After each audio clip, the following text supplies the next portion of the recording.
he was the 2020 NASCAR champion, number 9.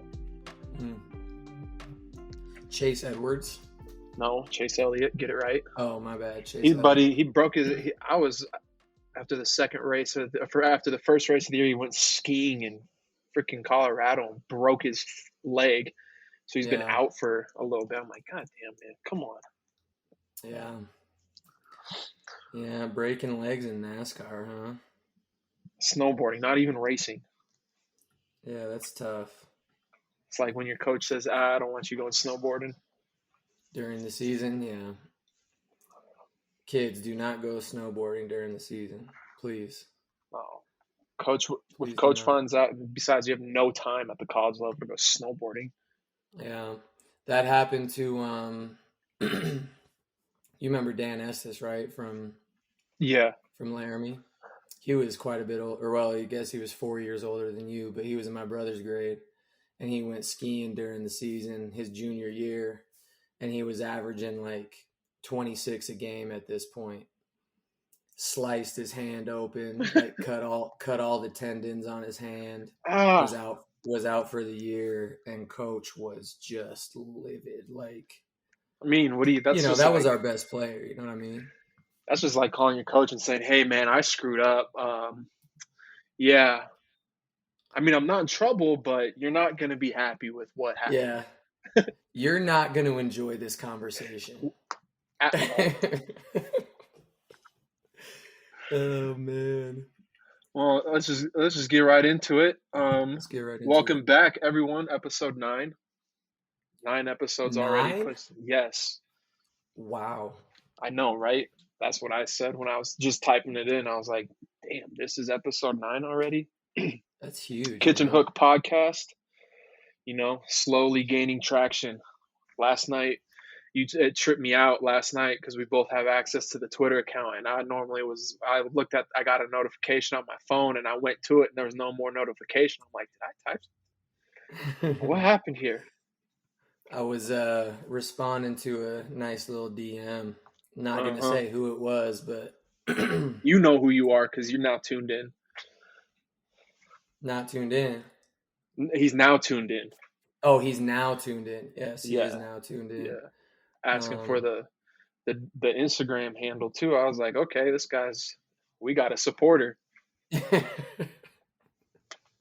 We name dropped him one time, and boom goes the dynamite. Absolutely. Got some interesting things to talk about today. Hilgs is gonna air it out. He's got some things on his chest he needs to let y'all know about. Not bird chest. And then still bird chest. And then we're going to talk about the NBA playoffs and that whole scene. Indeed. So, I mean, Hilgs, you might as well just take it away, man, since this one you kind of you brought this one up. Yeah, man, we were talking about it before. Just, I mean, there's a few things I want to just like talk about in this, stemming from this scenario that I talked about today. And I'm not going to bring up this scenario, but just understand something happened that I was told something that was very disheartening. And it's just a reminder that not everybody in the college game or just in the coaching game in general is in it for the players and for the kids, and for their experience and for them to grow and, all those types of things. They're in it for different reasons. So I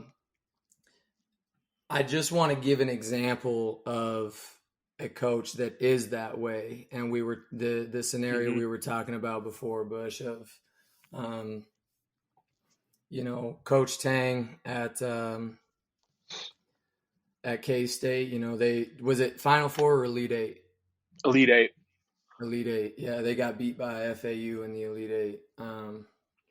But, one of his players decided to transfer. Masood, kind of I don't know if he was their 3 or their 4. I'm not sure where they played him, to be honest with you. But, one of their shooters, kind of a guy that is definitely a role guy, but was a big part of their team and hit big shots in the tournament. But long story short, is he hit the portal. He decided he wanted to test the portal because what he wanted, or what he saw his role being next year on Kansas State, and what the coaching staff saw his role being, didn't necessarily match up. And the coach was honest with him about that. The player was honest with from his perspective about it. And long story short is the coach, Coach Tang just basically said, we had a very honest conversation together, and the last thing we want is for him not to have a place to play, or for him not to have a great experience basically his senior year. Like, we want him to feel like he's getting the most out of his senior, or at least what he wants out of his senior year. And so he basically respects the choice for him to hit the portal. And, at the end he said, help me out. What did he say? But he said that if you're talking to these coaches and these programs, and what they want from you isn't matching what you want either, come back to us and we'll revisit this conversation, and we can talk about what's realistic for you and what's probably what's best for you. And it was just an example to me of a guy that, although his player decided to hit the portal and to leave their program, he still was looking out for what that kid needed and what that kid wanted. And that's all just to say that there are a lot of coaches out there that say they are about that and say that they want what's best for the kids, but when it comes down to it, that's not always the case. But yeah, man, that's just some I had to get off my chest, and give a good example of it. Like, I hope, if you follow me on Twitter, you decide to follow me on Twitter. I retweeted it. I think it was today, but great video of an example of that. That's my new favorite head coach, right? Mm-hmm. Current head coach, Roy Williams, takes the cake any day of the week. But of course, no, Jerome Tang, good. You can definitely tell he's for the players. I mean, it's not very often I like coaches that are player coaches like him. That's what I always have strived to be. I feel like you get a better connection with the guys. No, it's not being their friend. I mean, you can, it's just like parenting in a way. Like, you're around them all the time. Like, you want what's best for them, and you'll be like friendly with them and have a good time. But at the same time, you're the one that has to hold them accountable and put your foot down on it. And I think he embodies that a lot. And I just, like you said, coaches, you can tell what coaches are strictly in it for the wins or for themselves and stuff like that. Like, if you watched anything of the NCAA tournament, Danny Hurley is a player's coach too. Like, he's all about his players, and it sucks when coaches when a kid comes into transfer and a coach takes it personal. Like, you don't want me to coach you. You don't want to be on the team anymore. Okay, cool. Or you're not loyal, or you weren't committed, or loyalty, something like that. Yeah. I think now that you say that, that's going to get me off topic. Loyalty is such a misused. Loyalty is such a misused word nowadays. I mean, okay, the player was loyal to your program and stuff for that year, but were you loyal to that player? Did you do what you said you were going to do? And obviously there are circumstances that change throughout the year, but I just don't like how loyalty is so misconstrued these days. I saw a player on the women's side of the game go D1, leave D2, and the scholarship got cut instantly. Like, the whole rest of the year, had to pay for the school, cut the scholarship, preach loyalty. That girl was loyal for 3 years, and took that team to the national tournament every year. But you're not going to hold, like, hold up your end of the bargain.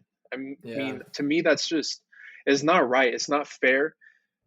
It just shows that you're maybe a little bit insecure Mm. and whatnot. But I don't know. I think loyalty can go both ways, and I Yeah. think that coaches nowadays are very quick to, oh, loyalty, transfer portal, loyalty. Like, Yeah.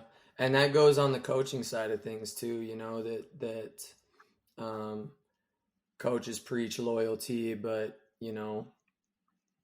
the assistant can get dropped in a second. The assistant can get absolutely, um, and that's not to say that um, the coach is always wrong or that there aren't sour transfer stories and like, yeah, oh man, like we did not see that one coming. That's not to say that that doesn't happen. But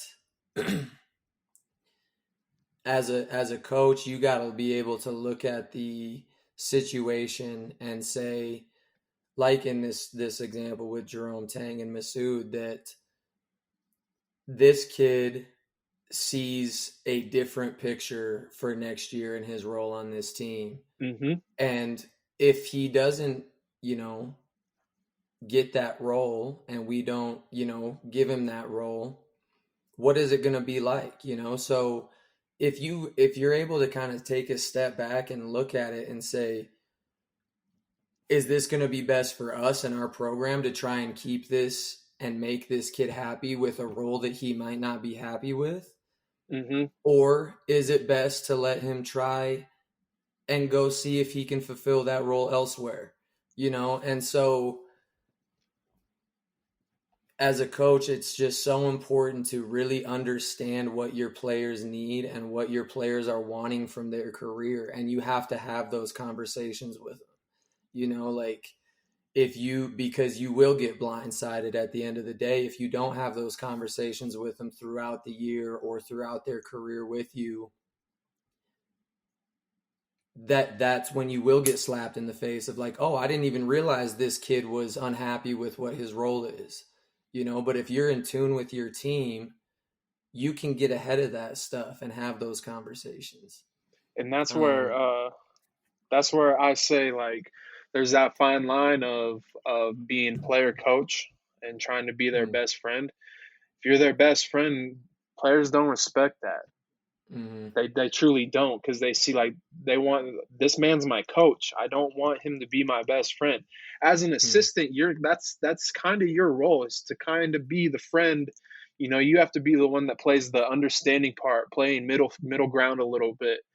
You've probably had plenty of players come to you like, coach, what are we doing this for? And it's like, hey, I understand it sucks 100%, but think of the bigger picture here. Think of how mm, it's going to help you progress throughout the year, all that stuff. And when they hear mm, that, they respect you, and they realize, like, there's a reason behind it. And as a head coach, you, like you said, you have to have those tough conversations with them to really feel it out, so it's not a surprise. mm, And you maybe in the middle of the year you have that one conversation with someone, and you're thinking, oh, I wouldn't be surprised if he tested the transfer portal, or if this mm. conversation does not come, this conversation will come around after season in our exit meetings, stuff like that. Yes. No, Being prepared.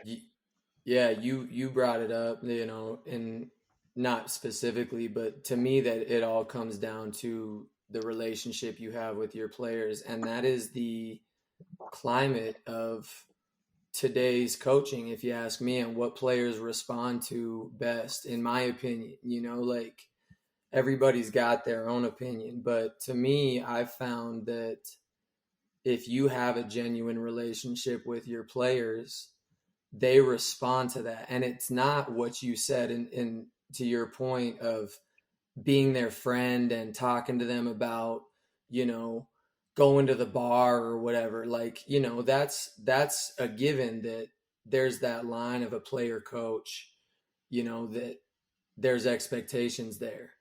But that doesn't mean that you can't have real conversations with them about what their life is and what they do and how they spend their time, because it gives you an idea of the type of person they are.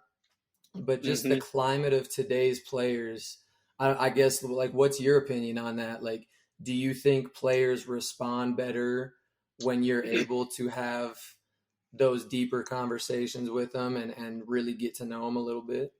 Absolutely.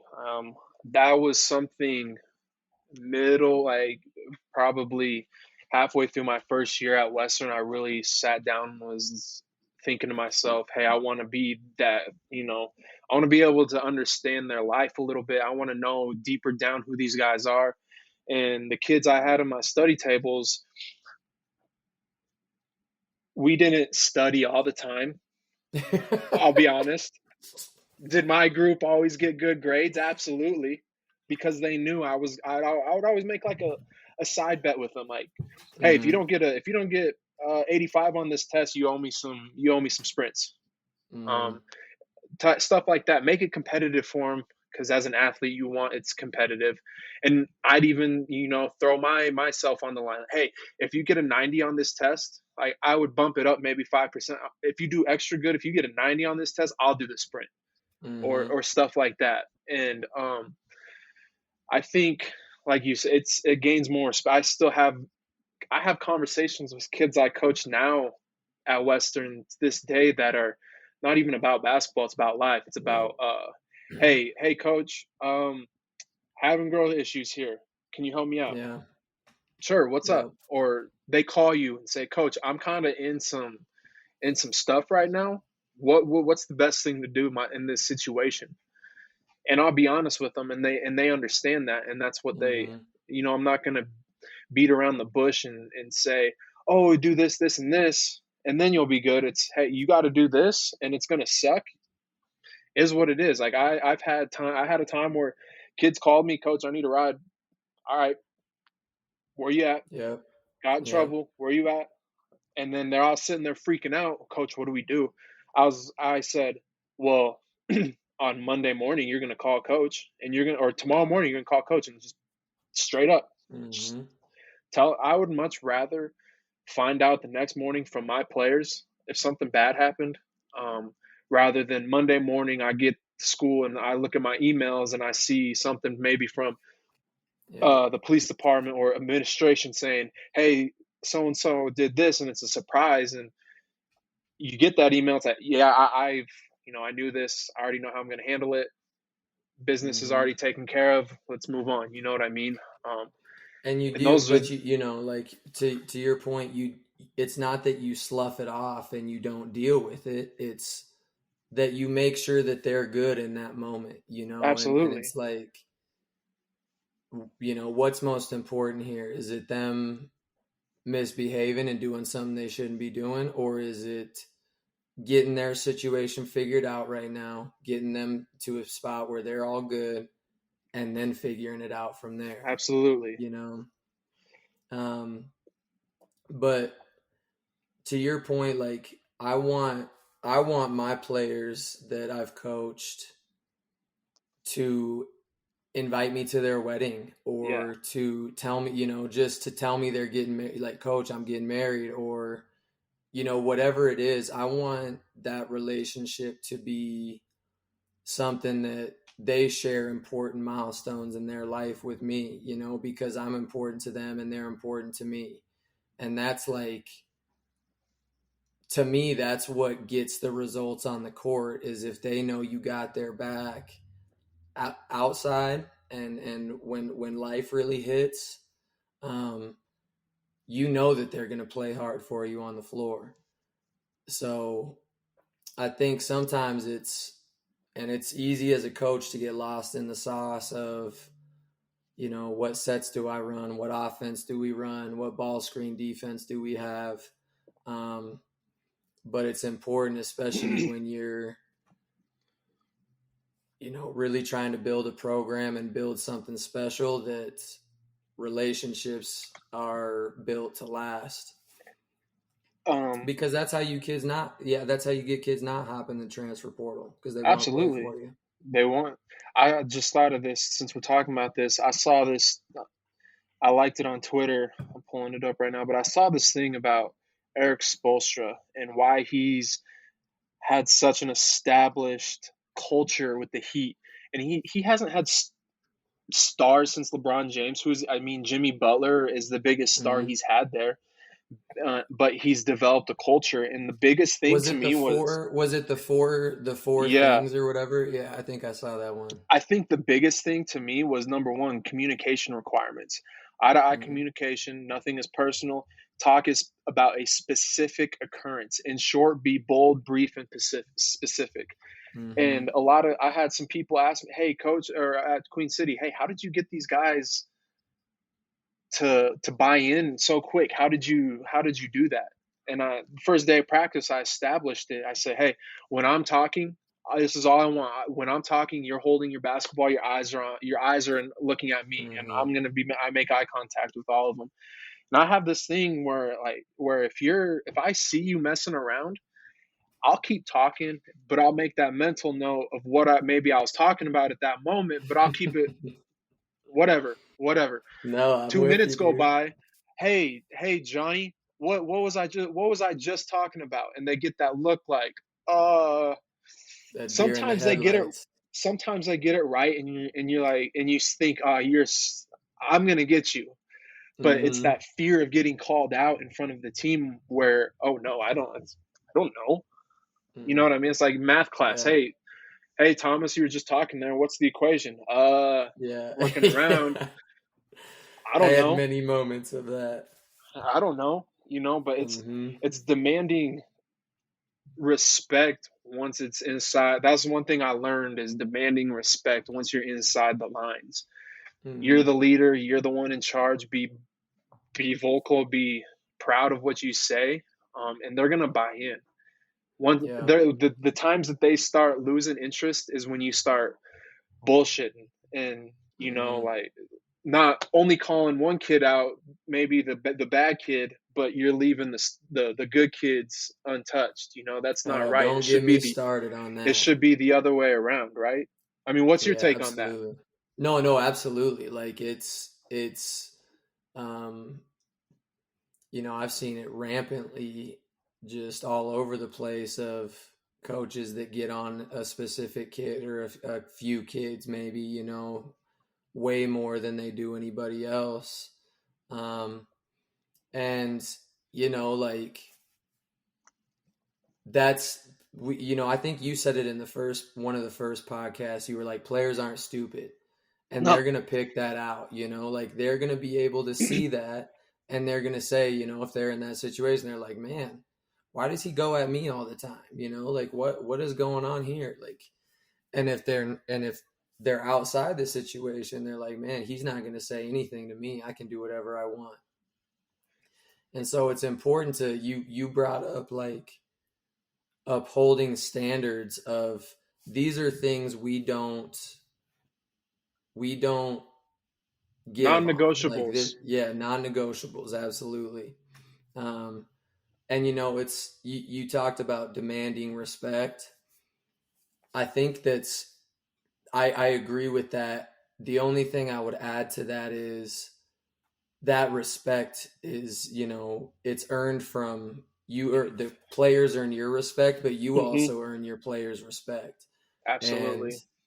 it's something where it's like another gem you dropped is you always come to practice with a practice plan. Um, Players will see that if you are not ready to go and practice and you are seem like you're struggling to get from one drill to the next and it's not organized, they are going to sniff that out quick. Like, I made a firsthand mistake with that. I tried to run a mm-hmm, satellite camp when I was out Western here in Gillette, or in Gillette when I came back for a visit or a break, whatever. I was coming to see mm-hmm, family, and I planned this big camp around 50 kids. Like I planned it for kids, like a bunch of kids. What I can do here? Did I think of what mm-hmm. happens if 5 kids show up? No, I wasn't prepared for that. So when 5 kids showed up, I was sitting there. Oh no, what do I do? Like deer in Mm, the headlights moment. What do I do? yep. And it's hard. It's so much harder to improvise on the spot it's like it's when you go up for a speech in class and you did not do any notes, you did it the Oh night yeah. before, and you're sitting there trying to BS it, and you're just stuttering and skipping Just because you're not butchering confident, it. right? And I think that was something the AD here at Sundance actually said. I was talking to him and he said, "I noticed your practice plan on the wall. Why?" I said, Mm, "Because when I was in high school, my coach, Coach Curry, put a practice plan up in the locker room. Every college coach puts a practice plan. Me and Ben started saying, "Hey, we need to do this at Western. yeah. Why? Because it's Yeah. going to get them mentally locked in for, hey, at 5:30, we have to do a terrible conditioning drill. Might as well start getting locked in for it right now, Yeah. right?" Yeah. And I'd much rather them be dreading during practice, like, oh no, this, but they're going to be ready for it rather than hitting them on the spot saying, all right, everyone on the Slapping line, them we're doing with our it. Yeah. conditioning test. And they're going to be like, oh, come on, man. And they're not going to give effort or stuff Mm-hmm. like that. But having a plan is so huge. Having Yeah. a plan is really big.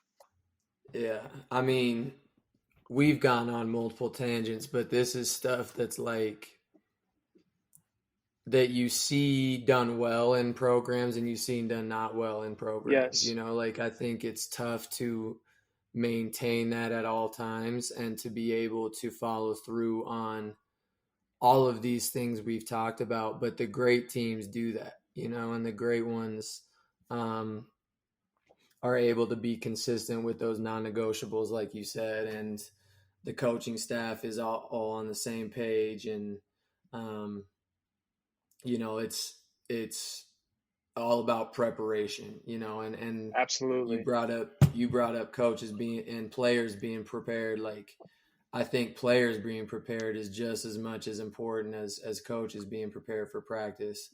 And like I think about going into practices a lot, in college and not knowing what was coming. And then you remember that drill where it was like you had to guard one on one for your little section of the A minute court in for like a hell. minute. Yeah. 1 minute in hell. I I didn't think have to we, do it. Thank God. yeah, you didn't. But yeah, I'm like being told we were doing that drill or something like that. It was like, oh man, this would have been wonderful to be ready for, I remember I you would be know? the bearer of bad news in that locker room. I come to the locker room real Yeah. quick, get that practice plan. All right, need to go to the locker room. Bush, what are we doing? Everyone just huddling over me, like Huddling looking around real quick. at 5:30. Damn, Yeah. that's what we gotta do. Oh, but you're ready. You know what I mean? You're ready Yeah. for it. So basically, long story short, future coaches that are watching this, I want to get into the coaching world. Be prepared and establish your non-negotiables. Now, does your Mm. non-negotiables have to be a list of 10 things? No. Start with 3 things. Start small, Yeah, and then absolutely. your players are going to naturally adapt into what their own non-negotiables are for each other, Mm. right? Like my biggest thing was eye contact, talk, and effort. If we can do those 3 things, everything else is going to be fine. Mm-hmm. Yeah, and it's important to stand by those, and just to, like if you decide on some non-negotiables, that's not something you're like, hey, actually we're going to do these non-negotiables. It's like that's something you need to think about before you get into it, before you get Mm-hmm. into the game and before you get into practices or coaching your team or whatever. Establish your non-negotiables and establish them day one. And stand 10 toes on it, right? Mm-hmm. I'm sure you've gone through the same thing when you first got into coaching. Holding another kid accountable in practice is pretty damn uncomfortable, right? Mm-hmm. I mean, it really is for your first couple times. It's super uncomfortable because it's your first time having to do it, really getting on a kid, I guess your age ish, because at the Mm-hmm. college level, we're still young enough that those kids are pretty decently close to how old we are. I mean, now we're Yep. starting to become old heads and Getting a separate little ourselves. older. Yeah. But you know what I remember my very first practice, Shafe looked at me like, come on, coach him. And I'm sitting there, Yeah. uh, hey, man, I don't know. Hey, I'm learning. man. I'm learning. Yeah, I'm learning. I'll be good. You know what I mean? Trying to figure this out. But I think that's the bit. It's gonna be uncomfortable, but that's the thing about being great in basketball is you have to be. That's one thing I always preach to kids. Is I learned this one from Ben. Be comfortable being uncomfortable. Absolutely. If you can do that, you can handle anything. Absolutely. Yeah. And putting your players in uncomfortable situations so they learn how to deal with it. Like Absolutely, yeah. you run into kids that you can tell they've never been in many uncomfortable situations, or Nope. just being in an environment that they're not familiar with. And um, you can pick those kids out quick, but it's important to get those kids caught up and help them learn to be comfortable in those uncomfortable situations, like you said. But no, that was good stuff, man. It's important to talk about all that type of stuff, but I want to get into the transfer portal stuff. Or no, we talked about that already last week, didn't we? A little bit, yeah. Hey, might as well. But We might as the levels, my bad. real quick. Go We ahead. might have since the RMAC's our thing. We've established this. People from the RMAC are going to listen to it. Breaking news, Yeah. obviously, that since our last podcast, I know people are wondering what happened to Adam Musa. He's at Tarleton. He just committed to Tarleton State. So, congrats to him. That's Indeed. big time. I mean, whatever the situation is, you want to see kids go on and succeed. And then Tristan Hurdle and Isaiah, your boys that you coached, went to Fort Lewis. So, like, that's cool for them. Shout out to them. Absolutely. Keep grinding. We'll be watching next year because I'm actually I'm excited to watch Fort Lewis play next year. I really am. Me That's going to too. be an athletic squad. Yes, it is. I think it's going to be it's obviously going to be a very different looking squad with the guys that graduated and some of those guys leaving, but I think they're going to obviously with, Isaiah, Tristan coming off injury, we'll see him being out the whole year. He's looking strong whenever I'm on the court with him, and he said he had a couple nice looking workouts at some of these visits he went on. Yeah, I've always been. I've been a fan of that kid since we coached him at the BH elite camp when he came up. I had him on my team, and I way said back, and I said, "Hey, go to work, shoot the ball." Shoot the ball, because he passed up a couple shots in the first game. I subbed him out. I said, "What are you doing?" I'm trying to get everyone involved. I don't care. Shoot the ball. You're open. You know what I mean? Like, shoot the ball. You have that. You have that from me to go shoot the ball. I don't know. I just like his competitiveness. Yeah. No, I think he's going to come back strong off of that injury. I hope he does. He's a resilient kid. He's a driven dude. So, I'm excited for him to hop right back into this college basketball thing. And then obviously Isaiah being second team all conference as a sophomore, leading the league in rebounding, doing all the things he did this year. That's going to be a big addition for them as well. Absolutely. Absolutely. Man, it's going to be fun to see. So now that we got that out the way, you wanted to talk about what was my guy Brian with Colorado Collective, he was like, man, you need to, because we were talking to some kids about different levels and things, and he was like, man, you should talk about that on your podcast. So I think it's something we should definitely touch on here, especially because it is recruiting season, big time recruiting season for the high school level. But kind of just wanted to start on establishing the fact that, like, if you're playing college basketball, it's good basketball. Like if you're at a good established program, it is going to be good basketball, and probably the best basketball you've ever played. So like, what are your thoughts on that, Bush? Like, when you hear kids talk about, Division I's the goal, Division I or bust, whatever their mentality is, what's advice or what's something you might talk to them about regarding that? Be real with yourself. Like straight up, be real with yourself. That was a mistake. I always wanted to play college basketball. Do I believe I could have if I put in a little more work and was smarter about how to get myself recruited? Absolutely. Mm. But I was, oh, I want to. If it's not D1, then what do I care? You know what I Mm-hmm. mean? And was I a D1 player? Hell no. Was I a D2 player? Hell, probably not. I was Yeah. NAIA at best.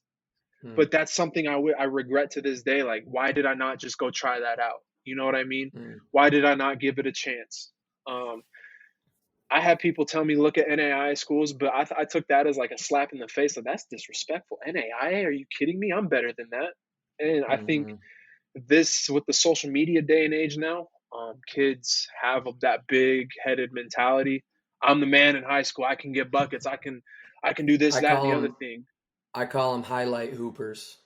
Ooh, that's a They good got one. great highlight tapes, but when you watch them in a real game, it's like, there's a Speaking of lot of highlight other tapes, aspects of this game. Yeah. speaking of that, why I think we're ruining youth basketball with these fourth and fifth graders getting highlight tapes and saying, "Oh, he's the next of his class."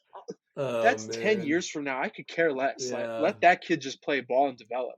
You know, I know it, Austin man. Rivers said it best. He had to drop whatever he did at Winter Park just to get a highlight tape, just to get Mm-hmm. one from Ball Is Life.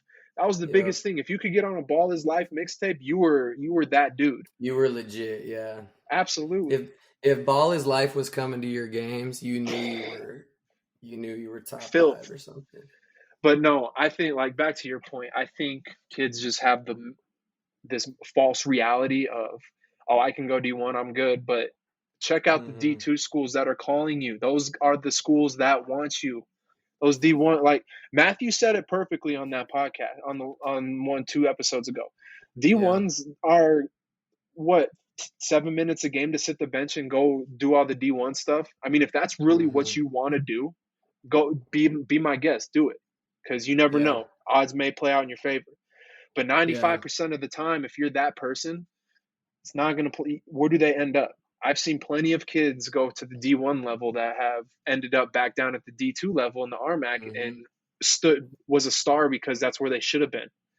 You Yep. know, so Yeah. that's my take on that. Really. I think a few things you said.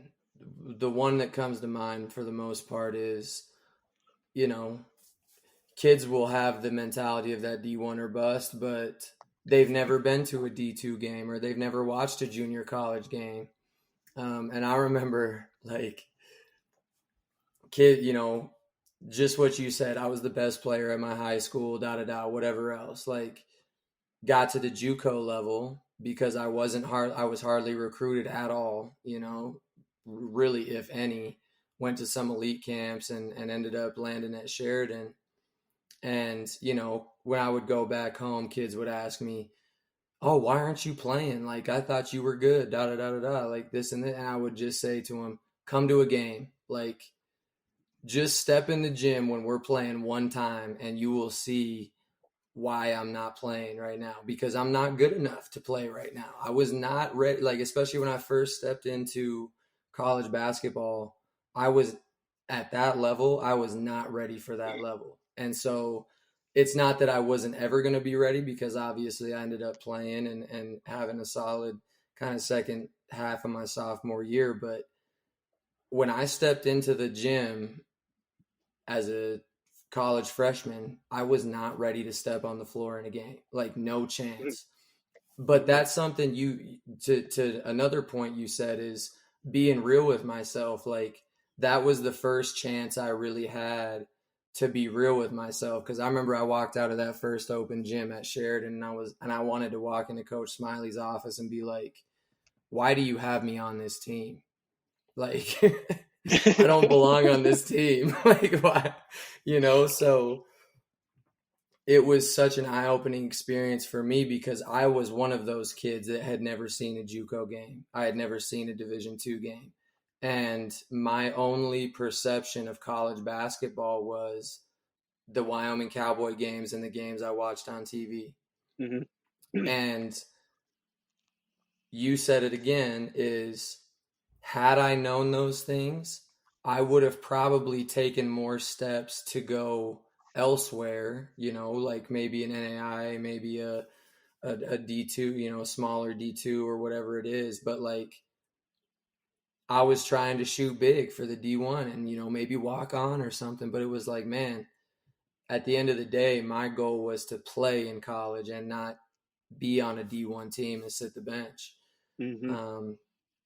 But to the kids out there, especially the ones that live in Colorado, that live in, some of these towns in Wyoming, like Casper, Gillette, Rock Springs, all these schools down here in Colorado, go to a Division II game or a JUCO game. Like, Absolutely. please, it will probably cost you $4 because I'm guessing you're under 18. Mm-hmm. Go to the game and give a real evaluation of it, and not a evaluation of where you think you land or whatever, like who you're better than or whatever it is. Spot Go on. to the game. I think another Bino had the best one-liners. I swear. Now that I think about He's it, an because another intelligent guy. absolutely. And by the way, I did shoot him a text, so hopefully we can get him on. Come But on, Bino. he said on a recruiting visit, we had a kid. He said, "All right, we want you. It's a given. We want you. You Mm-hmm. see what we're offering to you, but do you want to be here? Do you see yourself walking from that dorm room to this gym and going to practice? If you don't, hey, it's okay. No hard feelings. That Mm-hmm. it's not a good fit. It's just not a good fit. But do you see yourself living in Gunnison for 4 years? Do you see yourself, doing all those things?" And so I think that's something kids need to look at on their recruiting visits. Really take that moment in when you're walking around campus and try and picture yourself there. Picture yourself in that classroom with that professor teaching you, with those kids in there. You know what I mean? How would you Mm-hmm. feel in that situation? Does that feel like home to you? Does that feel good to you? Because there's schools people will go to and they're like, yeah, no, absolutely not. Mm-hmm. You know? Absolutely. And then another one I think is ask your coach to play if you're playing. Can we play? Hey coach, can we play? Why? Well, I want to see how well I want to give myself a personal evaluation Mm-hmm. on the competition. I've never played with college athletes before. I want to see what it'd be like going up against the seniors on your team. Is it Mm-hmm. being cocky? No, absolutely not. It's seeing if you fit, like you said. That open gym is such an eye opener. And if you can Yep. get that out the way on a visit, kids should always, in my opinion, kids should always be playing on visits. But Mm-hmm. I get When they sometimes can, you when you can, there's there's obviously rules rules. that you There's can't. Yeah. rules to that. But if you're bringing them in outside those rules, see if they can play. That was one thing Trump always did, and he always did that. Hey, T. Bush, we're short 1, 2 guys, but we need to play. We have a recruit coming in. Mm-hmm. We need to see how he goes up against our top guys. Can you just fill in and run with us? Absolutely, yeah, sure. I know you were ready to do that. Oh, 100%. I always am down to play some fives, but it's a good evaluation for one yourself. Do I see myself getting buckets when this place has fans in here and we're playing against a Mm-hmm. competition? And does that coach put himself? Hey, do I see myself coaching this kid? And do I see him here? Mm-hmm. You know what I mean? Yeah. Um, You what you said about envisioning as a player if you're going on these recruiting visits or even like to elite camps, which is something I want to touch on as well here in a second. But when you are stepping on these college campuses, what does it feel like? Like, you always hear about, I knew when I stepped on that campus, like this was the place for me. And that's pretty true, like I would Absolutely. say that that's a fairly accurate statement because it's about the visit that they give you, like, do you get a good feeling from the coaching staff? Do you get a good feeling from the players? Do you get a good feeling about the school and the professors? And if you don't, you mentioned it in the visit you talked about, like, be honest with the coaches. Like, I don't necessarily know if I fit here. And if you really feel that way, and the coaching staff knows that, no one's wasting each other's time, because we know as college coaches, we would rather hear that and, take that little stab in the chest, and wear it, than waste our time and be told like, oh yeah, like, I'll make my decision here soon, when you really have no intention of coming there. Be real with that staff, because you save yourself and them so much time.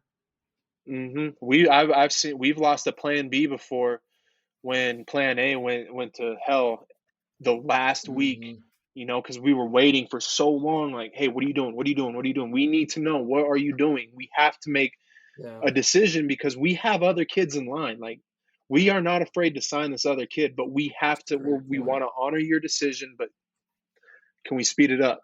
It's respectful on both sides. You know what I mean? I had something I wanted to say, but go ahead. I'll think of it. Before you do that,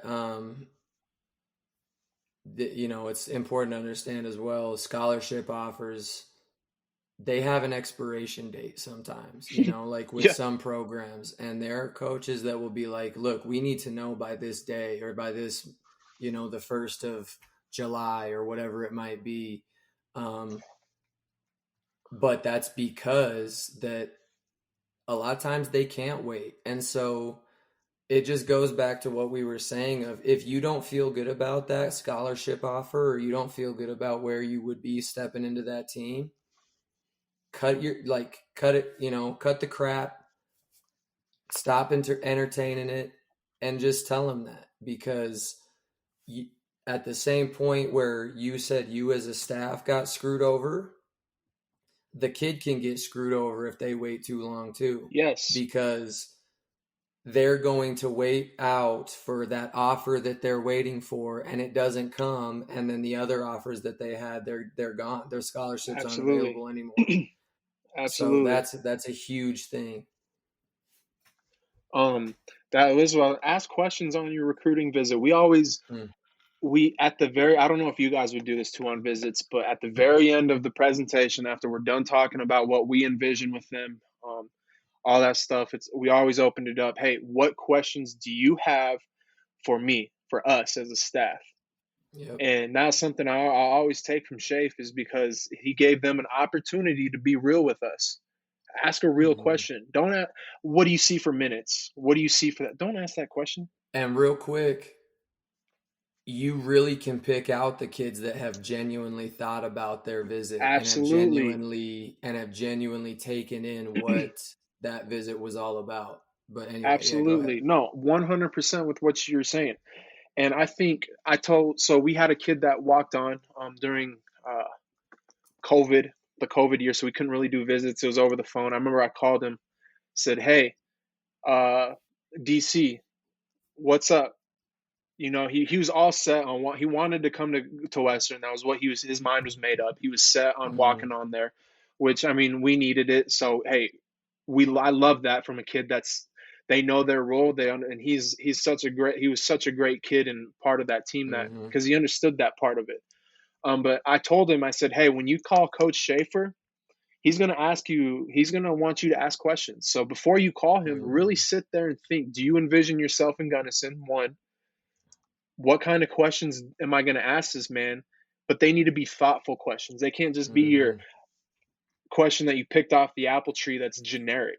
You know what I mean? Like, we can sniff that out. Like you said, if it shows us if they've really thought about their whole visit.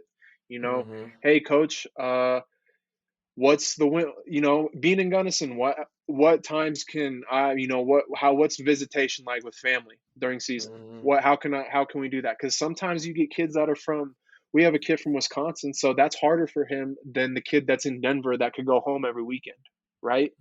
So we need to know, hey, family's important for this kid. How often is he going to want to go home and do that kind of thing, even though he lives super far away? Those are real questions, you know what I mean? Because it's bigger than basketball, because you're trying to do more than just make a basketball player. You're trying to create a man, but like, be thoughtful with your questions, I guess, is my point. And 100%. And you're coaches need to understand as well, players are making a huge decision and probably one of the biggest decisions in their life at that point of where to attend Absolutely. college and to play in your program. And so that can't be taken lightly on the coaching side either. No. But at the same time, coaches can tell if the players are serious about it as well. You know, but sometimes there are those kids where it's like, man, I really cannot tell if he wants to come here. And a lot of times it's those ones that they don't ask the questions and they don't, you know, verbalize much on their visit or whatever it might be. And it's tough to get a read on those ones. So all that is to say, Bush is spot on by saying, like, whether that's your lane or not, whether you're kind of an introvert or whatever, like, you need to show interest in the questions you ask and the things you talk about on your visit with these coaches and at these schools, because it shows if you do or not. Mm-hmm. The one thing I want to touch on too is elite camps. We talked about it, we mentioned it briefly, but elite camps are something where if people that aren't familiar, you know, they're for high school age kids that, you know, a lot of these programs will put on for, you know, recruits, but they'll also just, like, you know, email out to all state kids and kids that maybe they're not super familiar with, but understand, like, whether you're being recruited by them or you've heard from their coaching staff or not, that's an opportunity to get in front of college coaches, because maybe they've never been in your gym. Mm-hmm. Maybe they've never seen you play, but they see, oh, this kid, you know, maybe he goes to a small school, but he made all state. These were his numbers. Like, I really want to take a look at this kid. And if you don't take those opportunities, that's an opportunity lost to get yourself noticed. Because as we both know, the coaching world is a very small world and word can travel fast, because that school might not have a spot for you, but their buddy over at this school might. And they'll tell them about it quickly. And so taking those opportunities to get your butt in front of college coaches can't be taken lightly, because they don't come around. Like, you're not going to get invited to 35 elite camps. You might get invited to 3 of them. You know, so take those opportunities to get in front of those coaches and show them what you can do. That just brought me, okay, I just thought of this too. And it's something that probably needs to be said, but parents on recruiting trips, take a step back. Take a step back. Yes. It's not your decision. It's not your visit. It's your kid's visit. Thank you. If you're Bush. sitting there asking question A, B, C, D, E, our red flag is up. Mom and dad are way too involved. The one that gets me, dude, the one that gets me is when you ask the kid, like, directly a question and their parents answer it for them. It's like you're clearly talking to the kid, like, not looking at the parents, not even acknowledging the parents right now. And their parents answer the question for them. Oh my goodness, I can't stand it. It's like, has your kid ever spoken for him or herself ever? Mm-hmm. And that is so, oh goodness. It is okay to, you know, throw your kid, like, to let them, to sit there and watch them stutter over themselves, because at the end of you're helping them grow up. Like we said at the beginning, stop being their best friend and doing everything for them. And I'm not trying to be, like, mean about it, but that's a thing college coaches look at. We look at that stuff. 100%. Is mom and dad going to be a problem? Am I going to have to deal with mom and dad every time they come to a home game? You know what I mean? Yeah. But at the same time, okay, I run across mom and dad. We have a nice cordial. We have a conversation. Hey, how things going? Perfect. That's not what I'm talking about. Right. I'm talking about the conversations when, hey, my son came home for break and, man, he was just so sore and so tired. Well, stop.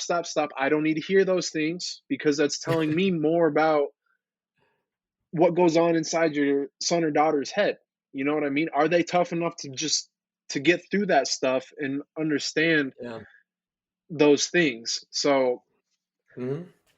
No, I think I just like when, especially at the college level, like it's about the players learning to fend for themselves a little bit and learning to work through situations that they might, when they were obviously younger, that their parents might have dealt with for them. So it's like the parents can do a huge, huge service to their kid, not by neglecting and not, guiding their kid at all, mm-hmm, but in a sense, turning them over to their coaches and to themselves a little bit and allowing them to navigate some things by themselves, because us as coaches will see that if everything's done for them, like even at the college, for their schooling or for their bills or whatever it is, like if their parents handle all of those things, it tells us as coaches, like when he has to deal with something basketball wise, is he going to go to mommy and daddy, or what, or is he going to deal with it himself, and so like understanding where those opportunities are, like, yeah, my son or my daughter needs help, they need some guidance here, obviously that's something you do as a parent, never going to discourage that, but finding those opportunities to say, I'm going to let him or her work through this, I'm going to let them figure this out, and not um putting your own thoughts or your own perspective in there, but letting them get their perspective out and work through that with them, not for mm-hmm, them. mm-hmm. You I know? I agree 100%. I think you're from the high school, at the high school level, you're it's boys and girls basketball, right? For a reason. Mm-hmm. You're not, you're still growing up, you're still maturing. In college, it's men's and women's. You're learning how to become a man. You're Yes, learning how to indeed. become a woman and independent of yourself. Because you're Yes, not going to have sir. mom and dad there on Friday night when you need your bills paid. Figure it Mm-hmm. out, buddy. Figure it out. Mm-hmm. But what Yep. I was gonna say is too is stop being like a hover parent at these AAU. When coaches come watch these kids play, if I'm seeing your kid constantly looking to the stands after he messes up, she messes up, misses a shot, things are going Good wrong. point. Okay, what are we doing here? Why aren't you talking to your coach about this stuff? Mom and Mm. dad can't help you. And I think that was one thing that I am forever grateful for my parents. I came home one time my sophomore year and I complained. So no, what it and I think you've told me this this story. lesson was taught to me way before when I was younger too, because my dad was just being grown taught by my dad because he coached me and stuff, and that's Yeah. besides the point. But I came home and complained. I said I I shouldn't. That he made JV team and I'm still on. So what? Like why is this? I'm complaining Mm-hmm. to them, and my mom goes, "Stop! I'm not your coach. I'm not there at practice. Go talk to Coach Hinshaw. Go talk to Coach Curry." And that made Mm. me that helped me have those uncomfortable conversations with my coach to where in my senior year when I'm having a 4 game stretch where I'm struggling, I'm not playing a lot, I can walk into Curry's office and say, "Hey coach, what's going on? Like what do you need me from me? I'm Yeah. struggling right now. What do we need to do to get me back on the court?" Have that that's also becoming a man or a woman and growing up and a little bit maturing, because you're going to have those grown conversations in coach's office when the Mm-hmm. doors close and you're sitting there like, damn, what is he is about to light me up. You know what I mean? Right. And it shows that you're willing to have those tough conversations to try and help yourself and help the team, because I think it's also important to, as players, to approach those conversations as not how I can score more points or how I can play the entire game, but what do I need to do to get on the floor and help us win? Like Yes. if you word it, or your perspective is that direction, that coach is going to be a lot more receptive to it than, coach, how do I play more? Coach, like, how do I get more shots in the game? You know, like, yes, obviously everybody wants those things, but you got to understand the coach isn't just thinking about you or thinking about this player. The coach's job is to figure out what team is best to put on the floor to win. And Yep. so if you can word it and see it from that perspective of like, I want to help this team be better and to win, what do I need to do that? That coach is going to hear you out way, way more than if you word it of, get me on the court more. Like, get me, Absolutely. I need more minutes. Absolutely. And to, like you just said, gold right there. If you this just gonna we're gonna this is gonna be a full circle moment for this episode. How I at the was just beginning about to say that, dude. we were talking about this. When you're getting recruited, you're the best player on your team. But you know who else is getting recruited? The best player on every single high school team in America, right? So you're gonna be on a team. You know how many guys on that UConn team were their leading score? Dude, from the 7'2" freshman averaged 30 and 20 his senior year, and he scored 4 points in the national championship game. But he played his role. He blocked shots. He got rebounds. He was a factor around the rim. Does it show up in the stat sheet? No. Who cares? He did what he had to do for his team to win. Facts. I have said this from the. I would much rather, if I'm a 30-point per game guy, I wish that was a thing. But if I'm a 30-point per game guy in college, and we bring on a great player in the transfer portal, but I have to sacrifice my role a little bit to win a natty, I don't care. I will do whatever. What do I got to do? I have to get more assists? All right, perfect. I can do that. Do I have to create for him more? I can do that. It's like Steph Curry with Kevin Durant. He took the back seat, and he was willing to take the back seat because he knew it was for the betterment of that team and winning championships. And that's being real with yourself, right? Yep.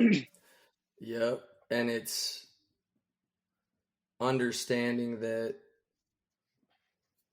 I'm not doing this by myself. I'm doing this with 10 or 11 or 12 other guys, and they have to be a part of it too. And so how do they fit into that?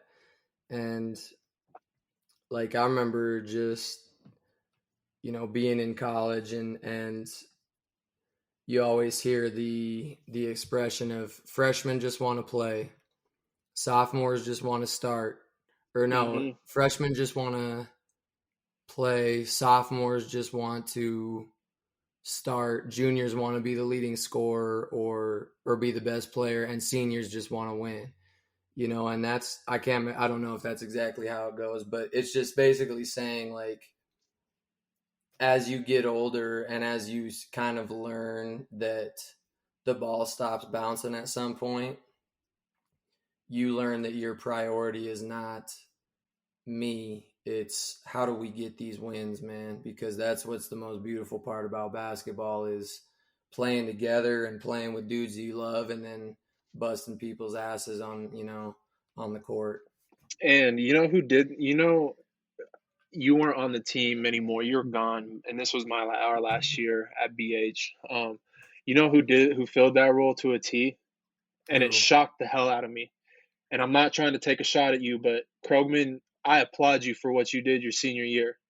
Oh yeah, absolutely. 100%. He realized, hey, Connor is better for the team to start and be on the court. I need to be the guy on the bench that's leading the charge with the energy. I need to come in and do the right things, the winning plays, because he just wanted to win, man. He just wanted to make the RMAC tournament so bad, and him taking that backseat role, saying, "Hey, coach, yep, you know what? I probably don't deserve to start Connor over me."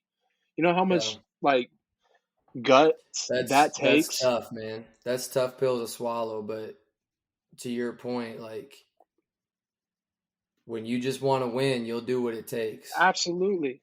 And those are the types of players coaches want. Are you willing to cut 16 points per game out of your scoring and do these and guard the best player on the team because that's what you're really good at in order for us to win, Mm-hmm. even though it's not the funnest job in the world, but Yep. I think kids do a better job of it nowadays. You see a lot more of it, but when you tell a kid, "Hey, I want you. You're on the best player. I I don't need you to do anything else but guard him and Yep. not let him score." You know how much of a reward that is, of an honor that is for a player to, hey, Absolutely, man. I need you to. You're our only chance to stop Joel Scott now. Is you're going to stop him? Hell no. But maybe that's a bad example. But you know what I mean. Oh Like, man, no, I know, I'm with you. When you get that assignment that you're guarding the best guard or you're guarding the best, scorer or whatever it is, like you're like, all right, I'm a dog. I'm a yes, dog. 10 toes on the ground, sideline to sideline. Boy, Oh man.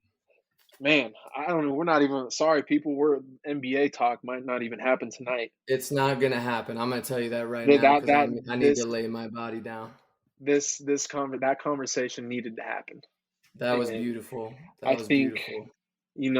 parents, that little segment we just talked about, you guys don't take it personal. Take it as a lesson from two guys that have sat in on countless recruiting visits with parents that overstep their kid, and then when they leave, the whole staff looks at each other like, damn, mom and dad are gonna be a problem. Or it's like, oh man, we didn't even hear from the kid the whole time. Like we didn't hear any of his thoughts. Exactly. Is he his own man? It might not be like, oh, these parents, are going to be an issue or they're going to be helicopter parents or whatever it is. It might just be like we heard more stories or more whatever from the parents than we heard the kid talk. And that's what we really wanted to know, and so like it's 100% not a shot and not like, oh, parents are doing such a horrible job. Exactly. That's And 100% not what we're saying. But it's let your son or daughter own that visit and give the coaching staff what they need to hear and also what your child needs to hear, because exactly. your child's recruiting the program just as much as we're recruiting Hmm. them. And So let me just, like, I'm not trying. I don't want to sound like an ass, but like, I totally get that you're excited. I get it. If yep. I have kids and they're getting recruited, you know how excited I'm going to be on that first recruiting visit. Like, ooh, here we go, Juiced up. right? But you have to just sit down and Suppress a little bit. speak when spoken Suppress it a to. little bit. Speak Yes, when spoken exactly. to. And like, man, we could go on for hours about this, Oh, I'm I sure. know. But Oh, I know. the last thing I'll say about it is, yes, find your opportunities to maybe, like, if your son or daughter isn't elaborating quite enough and they're kind of just giving really basic answers, maybe throw in some details or throw in some other things that the coaches might like to know. But also, like, if you can, find a time to be like, hey, give them a little bit more, like give them, whether it's in the hotel that night, like you're staying over, you're Yes. staying overnight and it's a 2-day trip, like talk to them in the hotel and just say, hey, they want to hear from you. They want to understand what you're bringing to the table a little bit more and kind of what you Yes. want a little bit more. So find the opportunity to empower them to do it and not for you to do it the entire time. Yeah. Put That's what I'm confidence, saying. instill some confidence into your kid to be, because he's in a uncomfortable situation. He's around college coaches. He's a little intimidated. It happens. It's natural. It's Mm-hmm. 100% natural. You're going to be a little awkward at first because it's just how it is. But They're teenagers, man. They're going to be I do awkward, it. You're going to be fine. It's just a Yeah, little it's going to baby be all step right. in life. Visits are probably the most painful thing in the world for you because you're like, man, I don't know what to say. I don't know what to say. Mm-hmm. Um, but yes, that was needed. That was needed. I feel good. That was I feel a little needed. bit better. I feel good. You I got me. feel rejuvenated.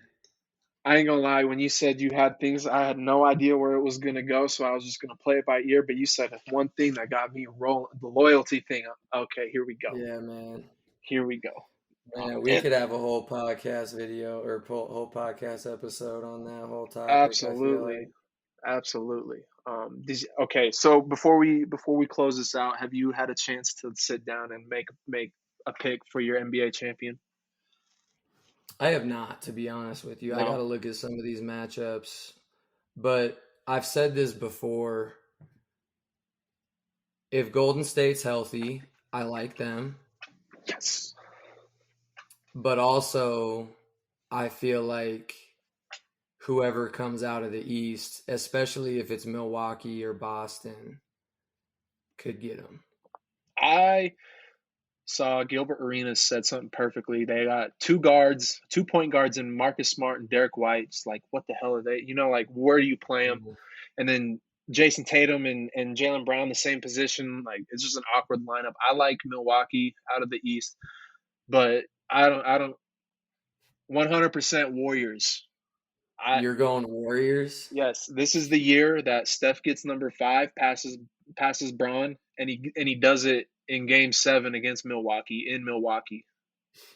Ooh, that would be nasty. Like Draymond said, don't let them win another championship because shit will be talked all summer, and I will be one of them because there are so many.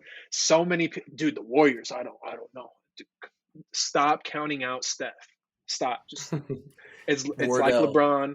It's like LeBron. You never count out Bron. Stop counting out Wardell. He is a different human being as well. He is indeed. So we'll cover all those scenarios next week because we'll be in the heart of the first round of the playoffs. Yeah, we'll be able get to a chance to watch watch. some of these matchups are going and stuff. Absolutely, but man. All right, people. Episode 9. Hope you enjoyed our little intro and outro music. Yeah. Most graciously put together by Thomas Bushel Beans Bush. Using my degree to my ability. Mass communications and never. Oh man, I was like looking through. I was trying to do to clip the music together on one Adobe thing, and I'm thinking, I can't. Oh yeah, that's what I need. And I went and looked over at this other thing, and boy, I was in the kitchen cooking figuring it out. That's what we like to hear. Yep. Spotify, preheat, YouTube, Apple Podcasts, and iHeartRadio. Tune in. Everything's working. We're doing great. Kitchen Hook Podcast. We're out. We're doing great. Hope you're doing great. We're out of here. Absolutely. Peace, y'all.